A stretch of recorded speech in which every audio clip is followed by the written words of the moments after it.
Bonjour à tous. Je remercie tout d'abord les organisateurs pour me permettre de m'exprimer sur un sujet qui n'est que très peu traité par la doctrine juridique, du moins en France, que ce n'est pas forcément le cas au niveau de l'Union européenne. Donc pour commencer, je vais commencer par la définition. Donc le terme de nature n'est pas défini d'un point de vue réglementaire. Voilà. Donc, je reprendrai la définition doctrinale du professeur Agathe Fang-Lang, pour qui la nature est l'ensemble des êtres et des choses composant le monde physique, donc les règnes minéral, animal et végétal, dans une organisation, paysage, site, écosystème, qui échappe à l'influence humaine. L'adjonction de l'adjectif temporaire m'évoque de prime abord une nature qui est ponctuellement là, donc soit de passage, par exemple les espèces migratrices, soit saisonnière ou par cycle. Et ça évoque évidemment une nature qui va disparaître. Et les trois hypothèses qui sont évoquées aujourd'hui entrent dans ce cas de figure, que ce soit la nature apparue sur un chantier, sur un site destiné à être aménagé ou à être renaturé de façon plus globale. Donc à chaque fois, il s'agit d'une temporalité plutôt courte, donc je parlerai plutôt de nature en sursis. L'expression donc nature temporaire n'apparaît pas du tout dans la réglementation actuellement, ni en droit français, ni en droit de l'Union européenne, et pas à ma connaissance dans les principales conventions internationales relatives à la protection de la faune et de la flore. Donc le droit appréhende plutôt les menaces, temporaires ou non, sur la nature que la nature temporaire. Pourtant, ça ne signifie pas que le droit soit complètement déconnecté de ce thème. Il est difficile de faire abstraction du droit dans ce domaine, tout simplement parce qu'il existe des conséquences juridiques en fonction du type de nature qui sont concernées. Donc, trois cas de figure que j'évoquerai. La nature temporaire, qui est composée d'espèces communes, de la biodiversité qu'on appelle également ordinaire. Une nature temporaire qui se compose d'espèces protégées et une nature temporaire qui se compose d'espèces exotiques envahissantes. Donc sur le premier point, la nature temporaire composée d'espèces communes, le droit ne prend pas spécifiquement en compte la nature dite ordinaire, elle n'a aucun statut juridique spécifique, c'est pourquoi le fait qu'elle s'implante sur des espaces à aménager ou en face chantier ne soulève pas de forts questionnements juridiques. En face chantier, deux hypothèses peuvent être distinguées.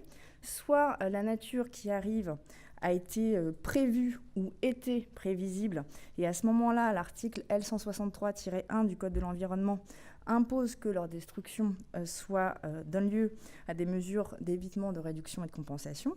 Soit cette apparition était imprévisible, et alors il n'est pas si évident d'un point de vue légal de prendre en compte des mesures d'évitement, de réduction et de compensation.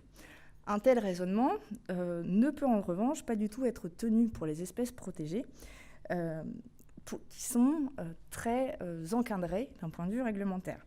Donc je vais commencer par poser le cadre réglementaire avant de voir en quoi ce cadre réglementaire, quand on l'applique à la nature temporaire, ça soulève des difficultés. Donc, la reconnaissance d'une protection juridique d'une espèce a plusieurs conséquences. La première, c'est que la directive Habitat du 21 mai 1992, qui a été transposée en droit français aux articles L 411-1 et suivants du Code de l'environnement, pose un objectif qui est d'assurer la protection du patrimoine naturel. Ce patrimoine naturel, ce sont à la fois les espèces animales non domestiques et les espèces végétales qui sont non cultivées.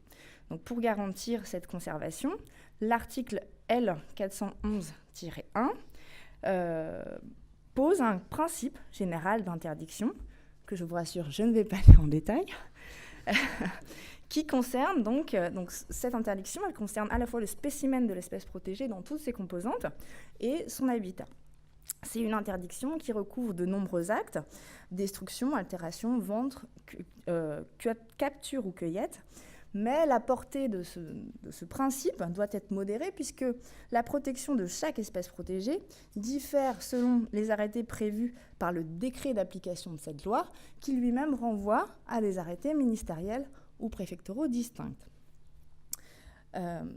Donc ce principe connaît des dérogations, rassurez-vous, puisque l'article 411-2, grand 1, 4e, prévoit des exceptions à ces différentes interdictions. Et donc, ça nécessite de réunir absolument 3 conditions de façon cumulative. Première condition, il ne faut pas qu'il existe d'autres solutions satisfaisantes. Deuxième condition, la dérogation ne doit pas nuire au maintien dans un état de conservation favorable des populations des espèces concernées dans leur aire de répartition naturelle. Troisième condition, la dérogation n'est possible que pour un des motifs qui sont déterminés par la loi. Parmi eux, un cas est particulièrement sujet à discussion, c'est le cas des dérogations qui sont délivrées pour d'autres raisons impérieuses d'intérêt public majeur, y compris de nature sociale ou économique. Donc l'intérêt public, on voit a priori ce que c'est a priori pour des projets publics. La jurisprudence de la Cour de l'Union européenne a admis dans son arrêt Solvay de 2012 qu'un projet privé pouvait entrer dans cette catégorie dans des circonstances exceptionnelles. Il doit s'agir d'un intérêt public majeur, ce qui veut dire que l'intérêt du projet doit primer sur d'autres intérêts publics, dont la protection de la nature. Et la déclaration d'utilité publique ne suffit pas à elle seule pour établir que le projet relève d'un intérêt public majeur, c'est seulement un indice tangible. Donc il y a vraiment un réel effort de motivation qui pèse sur les porteurs du projet, sur l'administration qui délivre la dérogation. Ça ne suffit pas, il faut en plus que le projet présente des raisons impératives. Donc là, il existe une certaine ambiguïté, puisqu'on ne sait pas si l'impérativité du projet résulte de son besoin lui-même ou de sa localisation, faute de pouvoir le réaliser ailleurs dans des conditions économiques équivalentes. En cas de non-respect de cette réglementation, eh bien, vous encourez des sanctions pénales, dont les peines ont été augmentées par la loi biodiversité du 8 août 2016, donc notamment est puni de 2 ans d'emprisonnement et de 150 000 € d'amende, le fait de ne pas avoir respecté les 2 articles que j'ai mentionnés. Donc le régime juridique des espèces protégées est très protecteur, c'était son objectif. L'ensemble sert à atteindre une obligation de résultat qui est imposée par le droit de l'Union européenne. Mais évidemment, le texte ne va pas sans poser un certain nombre de difficultés d'application, notamment pour la nature temporaire. Donc, pour la nature temporaire, je distinguerai 2 hypothèses. La première hypothèse, c'est l'apparition d'espèces protégées sur un site qui est destiné à être aménagé. Donc, si l'aménagement est soumis à une évaluation environnementale, le maître d'ouvrage devra la réaliser ou l'actualité. Et donc, c'est cette étude d'impact qui va permettre de mettre à jour la présence d'espèces protégées qui n'étaient pas par le passé présentes ou qui n'avaient pas été détectées. Donc, ça signifie qu'un dossier de dérogation espèces protégées va devoir être monté. À ce stade, aucune autorisation définitive n'a été accordée, même si la déclaration d'utilité publique a pu être publiée. Donc, il est en théorie toujours possible à ce stade de modifier le projet et de l'adapter. Il va falloir, dans tous les cas, justifier d'une raison impérative d'intérêt public majeur et de l'absence de solutions alternatives, alors que le choix du site ne s'est pas effectué initialement en tenant compte de l'existence d'espèces protégées. Donc, les raisons impératives d'intérêt public majeur ont été reconnues, notamment pour un projet de réhabilitation d'anciennes friches industrielles et plus récemment pour l'aéroport de Notre-Dame-des-Landes, même si celui-ci ne va pas se faire. Deuxième hypothèse, la nature temporaire qui surgit en phase chantier, c'est-à-dire à un stade où l'autorisation a déjà été délivrée. 2 cas de figure peuvent se présenter. Soit le projet avait nécessité déjà une dérogation espèce protégée pour une autre espèce protégée. Dans ce cas, on peut imaginer que le critère de raison impérative d'intérêt public majeur et d'absence de solution alternative ont déjà été démontrés auparavant. Et donc, il sera rempli pour cette nouvelle demande. Il reviendra alors au maître d'ouvrage de démontrer que la dérogation ne nuit pas au maintien dans un état de conservation favorable des populations de l'espèce en prenant des mesures de réduction et de compensation notamment appropriées. Deuxième hypothèse, le projet n'avait pas nécessité de dérogation à espèce protégée. Donc l'espèce protégée apparaît alors que les travaux ont déjà commencé, que l'autorisation a été donnée. Dans ce cas, tout le dossier de dérogation est à monter. Il va falloir justifier a posteriori les 3 conditions cumulatives, ce qui semble très difficile, voire impossible, compte tenu de la nature de certaines activités en cause ou du contexte. Par le passé, le juge administratif a ainsi pu considérer que la création d'une zone d'activité pour le développement de la filière bois ou l'exploitation d'une carrière n'était pas justifiée par des raisons impératives d'intérêt public majeur. L'interprétation stricte de la notion de raison impérative d'intérêt public majeur ne doit pas surprendre, dans la mesure où il s'agit de vérifier les conditions d'une dérogation espèce protégée et non d'une autorisation. Il s'agit bien d'une exception au principe de non-atteinte à ces espèces.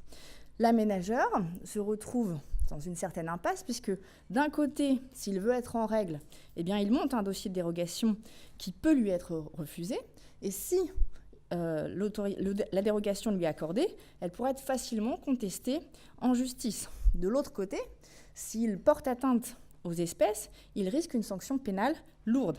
Il existe donc un réel problème de sécurité juridique pour l'aménageur.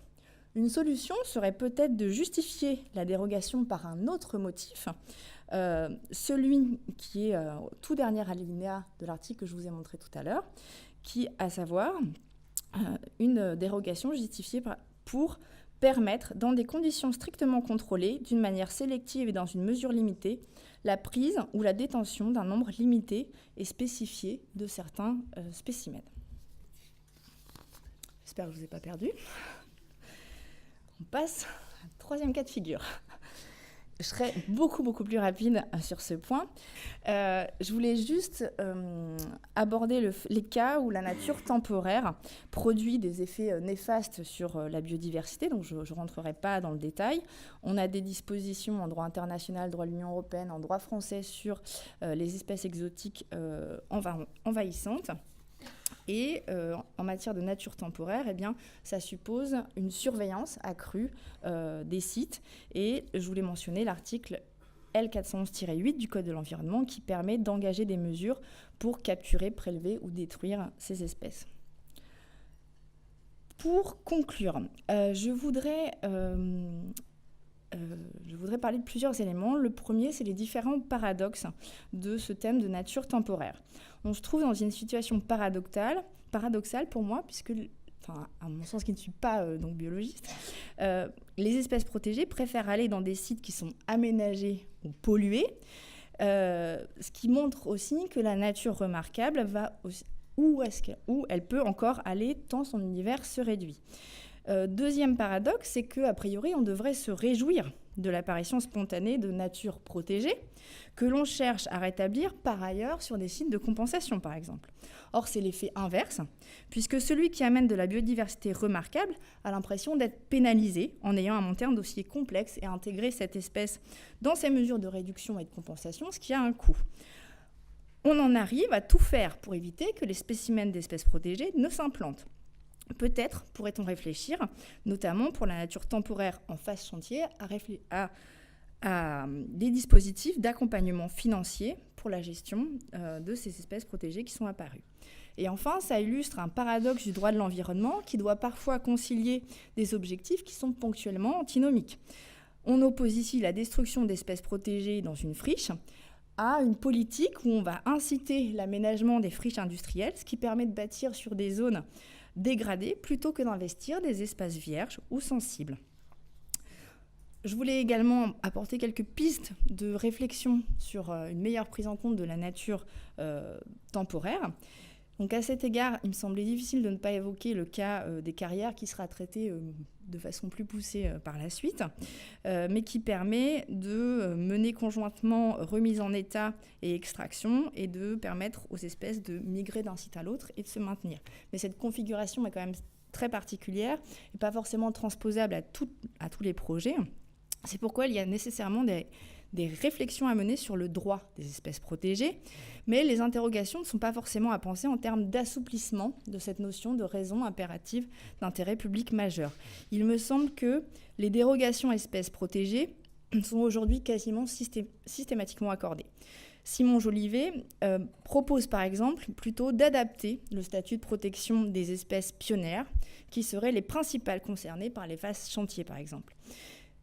Il doit être question également de l'actualisation des listes d'espèces protégées et la solution viendra peut-être du droit comparé que je n'ai pas le temps de développer. Au-delà du droit, je vois dans les cas de recolonisation de sites ou de chantiers par des espèces protégées ou non d'ailleurs, des cas d'études pour comprendre quels sont les éléments déterminants pour la recolonisation des milieux. Ces reconquêtes sont susceptibles de donner de précieuses indications, à mon sens, sur les espèces qui pourraient être capitalisées en vue de nourrir les projets de restauration ou de compensation écologique. Je vous remercie pour votre attention.